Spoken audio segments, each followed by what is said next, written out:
2, 1.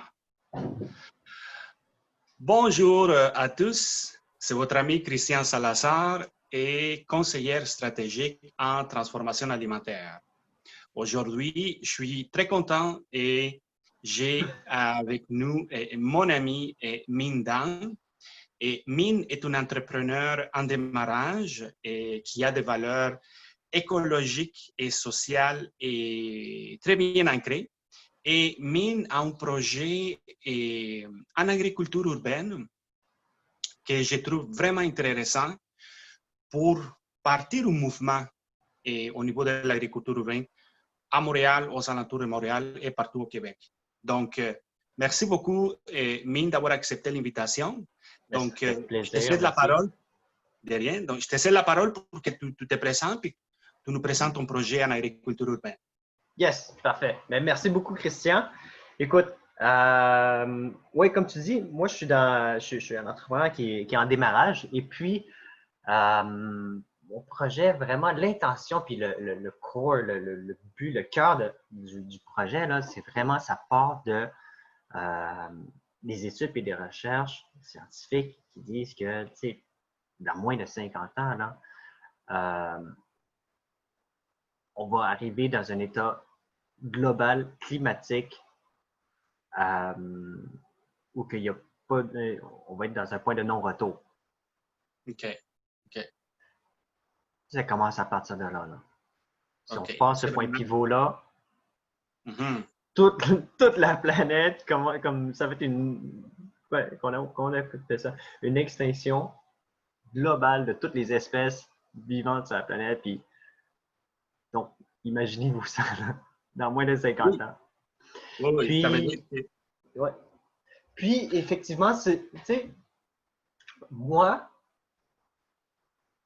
je vois que oui, il y a des grandes entreprises mondiales qui font des efforts, qui investissent des projets, puis tout ça. Mais c'est pas assez, on dirait. Puis, il y a monsieur, madame, tout le monde qui veulent vraiment s'impliquer, mais qui ne savent pas quoi faire, puis ils n'ont pas des technologies. Il y a certains qui ont vraiment une bonne conscience, puis qui veulent contribuer, mais ils ne savent pas quoi faire. Oui. Et donc, le but de mon projet d'agriculture urbaine, c'est vraiment de rendre ça accessible à tout le monde. Parce que premièrement, un des domaines qui pollue le plus, c'est dans le domaine de l'alimentation. Oui. Dans le domaine de l'alimentation, c'est ça. Oui, c'est vrai que les impacts, surtout au niveau des GES, des gaz à effet de serre, de tout le supply chain de l'industrie agroalimentaire est très important. Mm-hmm. Et c'est vrai que ce n'est pas évident pour un citoyen normal de trouver de l'information sur des projets où les gens peuvent collaborer. Exact. À un niveau local, à un niveau communautaire. Exact. Et je pense que tout le monde peut faire une partie. Okay? Exact. Donc, si on fait tous une partie, ben, c'est sûr qu'on peut avoir des impacts positifs sur l'environnement. Je suis d'accord avec vous. Exact. Et puis, donc, c'est ça, le but du projet d'agriculture urbaine, c'est vraiment, premièrement, l'avantage direct, le plus facile, le plus accessible pour les gens qui participent. Premièrement, c'est d'avoir une alimentation saine et sécuritaire. On produit dans nos cours ailleurs. Moi, je commence en ce moment, je suis en banlieue de Montréal. OK. C'est très simple. Tu ouvres Google Maps, tu regardes les cours ailleurs des gens. Il y en a certains qui ont des piscines, il y en a certains qui... La majorité, là, le terrain il est vide, ça n'a rien du tout. Ou du gazon pour lesquels on ajoute des pesticides. Oui, on ajoute des pesticides pour les pissenlits, pour tuer les pissenlits puis tout ça. Tu sais. Oui, pour des mauvaises herbes. Puis on arrose pour le fun. On arrose la pelouse pour le fun, c'est du gaspillage d'eau puis tout ça. Donc, tu sais, je pars de ce principe-là où on veut créer de l'agriculture urbaine. On maximise les espaces. On produit des légumes frais, santé, bio quasiment, là. Et puis, Ouais. le but, ça serait de créer, de vivre dans l'abondance, hein? Qu'on n'ait pas peur qu'il nous manque de bouffe. Ça, c'est Ouais. les bénéfices directs pour ceux qui participent qui participent dans le quartier et dans la communauté à produire des légumes ensemble. Donc, en ce moment, moi, je suis rendu dans une étape de mon projet où j'ai déjà des bacs à plantes. Donc, ça, c'est simple, ça, c'est le basic. Ça, c'est la première structure que monsieur et tout le monde pourrait avoir. En ce moment, je suis en train de développer ou de tester ou me salir les mains un peu. Tu sais, il y a des systèmes qui existent un peu partout dans le monde puis qui nous montrent comment le faire sur YouTube. C'est des systèmes aquaponiques. OK. Aquaponique. Excuse-moi. Hydroponique et aquaponique. OK. Donc, hydroponique, donc c'est un système où que, les légumes poussent juste dans un circuit d'eau. OK. Aquaponique, donc là, c'est un autre niveau. Ça serait à tester un peu plus tard, mais ça serait d'intégrer des poissons dans le système où que les poissons viennent donner des nutriments aux légumes pour qu'ils poussent, mieux. T'sais. Donc, ça, je suis en train de développer ça. Puis, donner comme une deuxième option pour ceux qui veulent participer à créer, à faire de l'agriculture chez eux. OK. Le but de ça, puis après ça, j'ai un autre projet qui arrive, une autre structure, ça serait de faire la permaculture, que ça, j'attends de développer mon deuxième système. Mais le but de tout ça, peu importe la technologie qu'on utilise, ça serait de faire un système de partage dans le quartier. Donc, disons que toi, tu produis des tomates, toi, tu produis des concombres, on produit toute une bonne partie de légumes à feuilles. Ouais. Puis, à chaque récolte, bien, on se le partage. Hein? Donc, en se le partageant, on n'a pas besoin de beaucoup de terrain. Là, si on se spécialise, chaque personne se spécialise en un type de légumes. On devient bon premièrement, puis on en produit assez pour ceux qui participent dans le quartier. Puis c'est sûr qu'il y aura une partie qu'ils vont en avoir en trop. Ça, le but, c'est d'en avoir en trop. Pour, dans le deuxième but de ça, de faire rouler l'économie. Donc, premièrement, on va prendre ça, on va le revendre dans un magasin local, dans un marché local. Et puis, ça serait d'avoir un peu de profit pour financer nos structures, financer nos technologies et tout ça. Et une fois que les ventes sont faites, moi, j'ai cette passion-là ou comment je pourrais dire ça, cette grande importance que j'accorde dans mon cœur, là, que quand on fait de l'argent, man, il faut qu'on redonne au suivant. Il faut redonner au suivant. Oui, il y a tellement de gens qui n'ont pas eu la chance, comme d'autres personnes, ils n'ont pas cette chance-là de niveau monétaire. Puis dans un quartier, le but, ça serait de récolter cet argent et de repartager puis redistribuer ça aux gens du quartier aussi. Donc, un enfant qui adore ça le soccer, mais il n'y a pas assez d'argent, ou la famille n'a pas assez d'argent pour acheter une nouvelle paire de chaussures pour jouer au soccer, mais that's it. C'est ça. Oui, vrai. Et ça crée cet espace de communauté-là, de proximité-là, qu'on vit ensemble, on est dans un quartier, on n'est pas juste des inconnus. On n'est pas juste des inconnus, là, tu sais.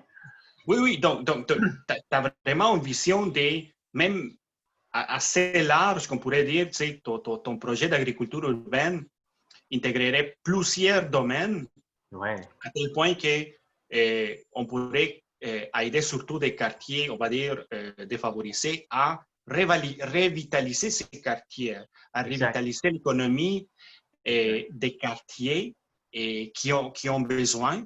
Donc, ton projet, vraiment, tu vises la culture hydroponique, l'aquaculture, même la permaculture, pour promouvoir un échange entre les différents producteurs communautaires du quartier.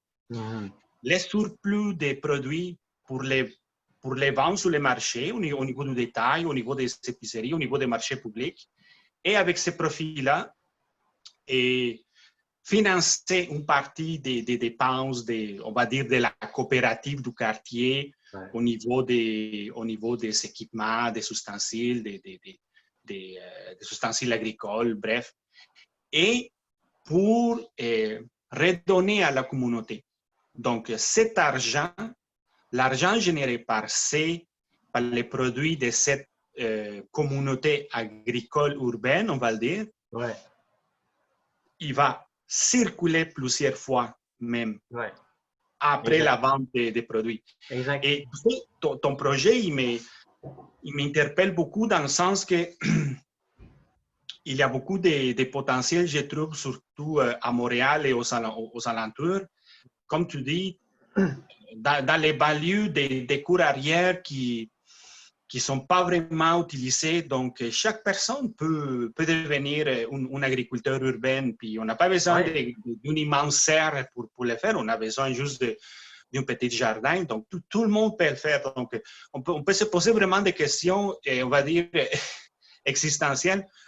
Pourquoi dépenser l'argent en pesticides juste pour aménager du beau gazon? J'ai rien contre le gazon et contre les personnes qui le font, mais on peut avoir une partie avec du gazon, mais on peut mettre l'argent pour faire pousser nos propres légumes.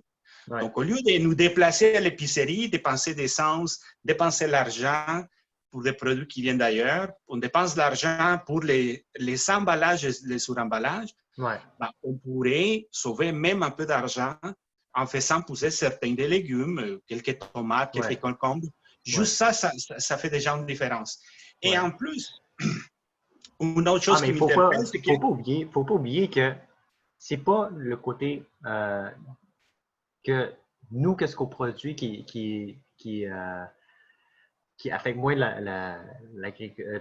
l'état écologique. C'est pas juste cette partie-là que nous, on produit. C'est la partie où que les grands producteurs mondiaux qui produisent des légumes ou disons des brocolis, on va dire. Ils produisent des brocolis pour 50 pays différents, mais eux autres, là, ils utilisent tellement de pesticides.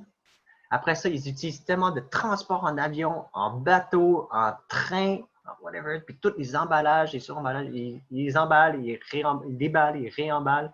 Après ça, c'est malade. C'est pas juste nous qui avons un impact, mais ça diminue cet impact-là de l'autre côté. Là. Oui, il pourrait y avoir une certaine réduction de volume sans empêcher les grandes entreprises, les entreprises de grande surface de continuer à exporter à certains pays. Donc, je pense qu'on peut tous cohabiter. Exact. Mais l'autre aspect que je trouve intéressant, c'est que historiquement et culturellement, au Québec, il y a une tradition où les ménages, dans les ménages, on fabriquait nos propres conserves pour traverser l'hiver. Donc, il fallait profiter au maximum des récoltes, bien sûr, pour assurer un approvisionnement, pas juste pour la période estivale, mais aussi pour l'hiver. Donc, il y a une belle tradition au Québec de fabriquer des conserves maison, des ketchup maison, et j'en passe, il y a plein de types de produits. Donc, je pense qu'on pourrait se réapproprier de certaines pratiques culturelles au Québec au niveau, à une échelle urbaine. Donc, on fait pousser des légumes dans nos quartiers. Donc, on peut utiliser ces mêmes légumes aussi, disons les légumes qui sont en surplus, ou par exemple les légumes qui ne se vendent pas au marché public. La communauté, la coopérative pourrait reprendre ces légumes et fabriquer des conserves pour les revendre durant l'hiver. Là, je pense qu'il y a tellement de possibilités avec ton projet, Mine, qu'il faut, je pense qu'il faut te reconnaître pour ça qu'il faut en parler, puis il faut mettre de l'avant ce type de discussion, puis ce type de projet pour que les gens savent qu'ils peuvent, même à une petite échelle, contribuer à l'environnement, contribuer au développement durable. Et ton projet, je pense que quand on parle d'économie circulaire, on tient compte de toutes les externalités, puis les cycles de vie de nos produits. Ben, tout est là, tout reste à une échelle communautaire. Locale. exactement. Donc, je trouve vraiment, vraiment intéressant ton projet. Donc, Ouais. pour les gens, je ne sais pas, à l'oreille, à Rosemont, à, je ne sais pas, à Ontic, à Laval, qui réfléchissent à se lancer à un petit projet d'agriculture urbaine. Peut-être qu'il y a des amis qui parlent d'utiliser la cour arrière d'un de ses amis pour faire pousser des légumes. Ouais. Toi, quel est le type de support que tu pourrais donner à ces gens-là au niveau des conseils, je ne sais pas. Mais écoute, c'est très simple. Hein? C'est mon but du projet, ça serait vraiment que de créer des groupes dans plusieurs quartiers de chaque Okay. ville. Et puis, une fois que les groupes sont faits, écoute, moi, je suis prêt à entrer dans la discussion du groupe. T'sais. Une fois que le groupe est fait, on peut avoir une discussion par Zoom, je peux les rencontrer, puis dire, OK, mais voici ce que moi j'ai découvert à travers mes expériences, à travers qu'est-ce que j'ai développé. Puis, voici ce qu'on peut faire ensemble. Le système, il va y avoir un système, je suis en train de développer un système de comment on va partager ces légumes-là. À qui qu'on va revendre ça? À qui, tout le système où que le groupe puisse en bénéficier. Et en même temps, ça reste, le quartier reste propriétaire de cette entreprise-là, on va dire. Là. Si vous voulez aller vers une direction ensemble dans le quartier, allez-y dans cette direction, je vous encourage. Là. Et moi, je suis là vraiment, mon intention, c'est vraiment de partager que c'est possible de le faire, qu'il y a beaucoup de moyens de le faire. Hein? Oui. Puis, tu me fais penser à 2 choses et plus. Et je pense que c'est à la ville des Détroit aux États-Unis. Oui. Après que toutes les eux autres, ils usines, sont malades. Voilà, après que toutes les usines ont fermé à Détroit, c'était la récession totale. La ville a fait faillite, OK? Et on s'est retrouvé avec des usines qui en décrépitude, des terrains contaminés, mais il y a eu un mouvement d'agriculture urbaine qui est parti peut-être il y a une quinzaine, une douzaine d'années. Ouais. Et là, on trouve à Détroit des coopératives, on voit les terrains qui ont été, où est-ce qu'il y avait des buildings industriels qui ont été démolis ou rasés par la ville, des projets d'agriculture urbaine. Là, donc, il y a une revitalisation de la ville qui s'est fait après cette récession, avec cette faillite. Et ce n'est pas avec une autre industrie polluante, mais c'est avec un projet d'agriculture urbaine. Et le 12e point, et pour tous les gens et pour tous les associations de quartier ou rassemblements de citoyens de quartier qui réfléchissent précisément à se lancer dans un projet d'agriculture urbaine, ils vont savoir qu'Hydro-Québec vient d'annoncer qu'ils vont supporter au niveau des serres, au niveau de l'approvisionnement à énergie électrique, et à des projets de serres urbaines. Il reste à voir sur quelle forme, puis comment, quand est-ce que ça va commencer, mais je pense que le gouvernement, a pris conscience pendant le confinement que, bon, on ne peut pas juste dépendre d'une seule voie au niveau de la chaîne d'approvisionnement. Quand on parle de souveraineté alimentaire, le local fait partie de ça, tu vois. Ouais, wow. Je trouve que ton projet tombe vraiment... Hydro-Québec, là, en ce moment, ils vont vers la bonne direction. Puis en plus, ça va régler notre contrainte un peu qu'on ne va pas être capable de produire pendant l'hiver. Quand l'hiver, quand il y a 5 pieds de neige dehors, du moment qu'on est capable de créer des serres, ou de bypass, je ne sais pas, de demander à la ville, OK, mais on crée des serres dans les cours arrière en masse. Puis qu'on a un partnership de Hydro-Québec pour fournir de l'électricité, de la chaleur, peu importe pour ces serres-là. Wow! Ça amène vraiment la population vers une autre direction, l'économie alimentaire vers une autre direction. Là. Wow! Puis, il y a quelque chose, je vous passais aussi, il y a un IGA à Montréal. Écoute, il profite d'à peu près 70% de la surface de son toit. Oui, Qui j'ai ont entendu parler de ce concept projet. complet. Puis, il y a, tu sais, il y a des entreprises qui existent à Montréal, comme si la Ouais, marque Savoura, tout ça. Écoute, donc, ouais. les modèles économiquement est Hmm. viable et Oui, rentable. Donc, ouais, je pense qu'il y a des pionniers qui ont fait ça comme Savoura à l'époque, donc qui ont démontré que ça peut fonctionner. Donc, ouais. les modèles à eux d'utiliser des toits, je pense que ça marche, ça marchait, ça fait ses preuves. Donc là, essayons d'autres modèles encore plus petits dans le sens que ça va être les gens dans sa cour arrière, dans son jardin, dans sa petite serre en Mhm. arrière. Ouais. Pourquoi pas essayer ça? Oui, c'est ça. Tu sais, ça me fait penser aussi, tu sais, quand tu me dis ça, euh, moi, au début de mon projet, moi, j'avais peur. Tu sais. Je m'étais dit, OK, il y a des grosses compagnies qui font ça, puis ils sont déjà avancées, leurs innovations sont déjà toutes là. Ouais, ouais, ouais.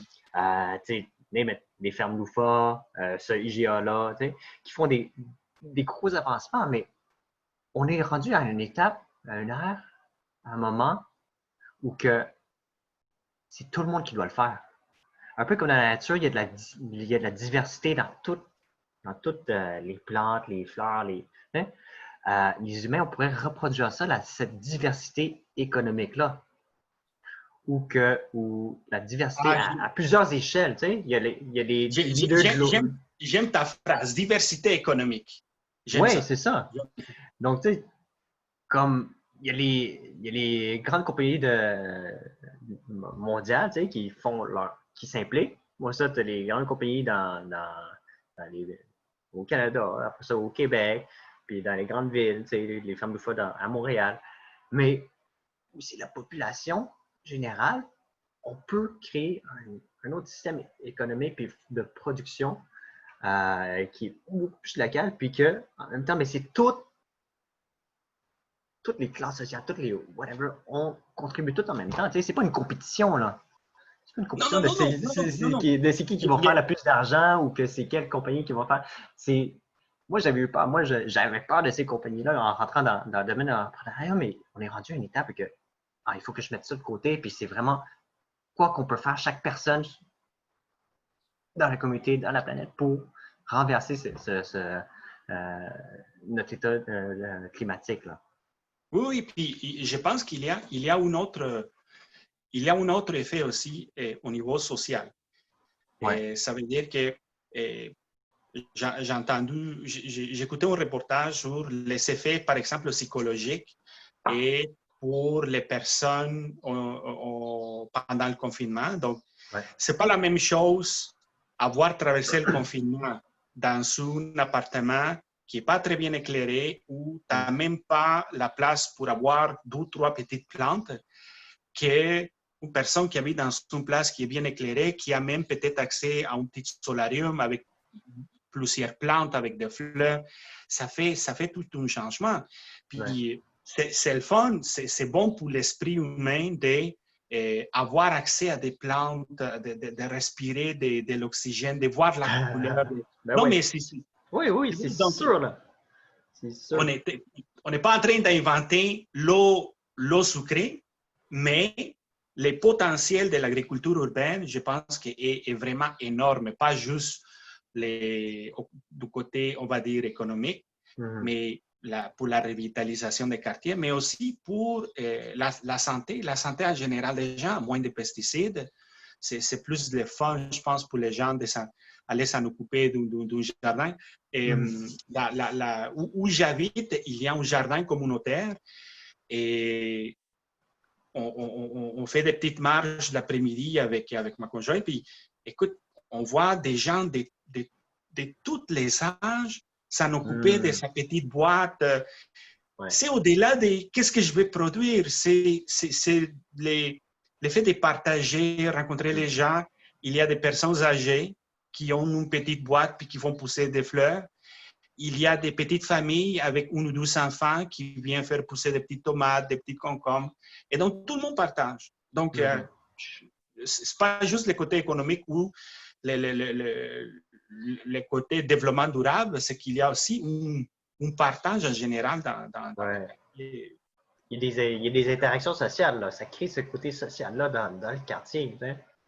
Exact. Exactement, exactement. Puis c'est très Donc, éducatif aussi. Tu sais, pour les enfants, les oui, jeunes, là, ils comprennent le cycle de la vie. Il y a beaucoup de choses à apprendre par la nature. Là.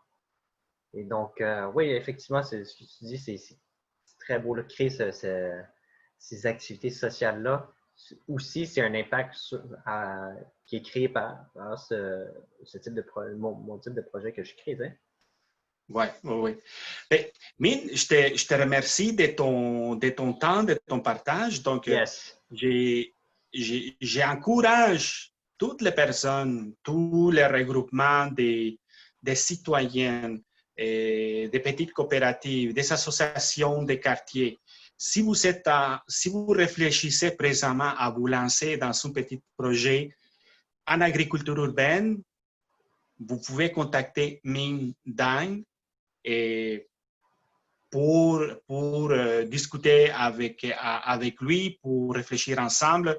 Ming Dang, je sais que tu as un background en environnement, tu as fait des études en environnement, donc tu n'es pas quelqu'un qui connaît pas les métiers non plus, tu connais Ouais. ça, donc et tu fais des expériences déjà au niveau de l'aquaculture, de la culture hydroponique. Donc, tu as des choses à partager. Tu peux partager les choses qui ont Ouais, fonctionné, qui n'ont pas effectivement. moins bien fonctionné. Ouais, Donc, effectivement. merci beaucoup. Puis, Merci, Christian. j'espère qu'on se reprenne, Ming, peut-être dans 3-4 mois, Ouais. après la période estivale, pour discuter un peu de tes projets, comment ton projet dans ta cour arrière Mais ouais. a fonctionné cet été. Oui, puis c'est ça qui est fun aussi, tu sais, à la prochaine conversation, effectivement, on va voir c'est quoi l'évolution, tu sais, puis c'est fun de voir l'évolution d'un entrepreneur qui commence, pour ça qui avance, prochain step, puis prochain step. Donc, il y aura beaucoup de choses que je pourrais partager ou beaucoup de choses que j'ai appris durant en ayant des conversations avec les gens dans les quartiers aussi, puis Ouais, ouais. repartager ça en masse à tout le monde. Là. Oui, Voilà. OK. Ben, merci beaucoup, Mine. Ben, ça Puis, fait plaisir. Merci beaucoup pour ton temps, Christian, puis ton intérêt. Là, ça me fait plaisir. Ça me fait plaisir. Puis, bon succès avec ton projet.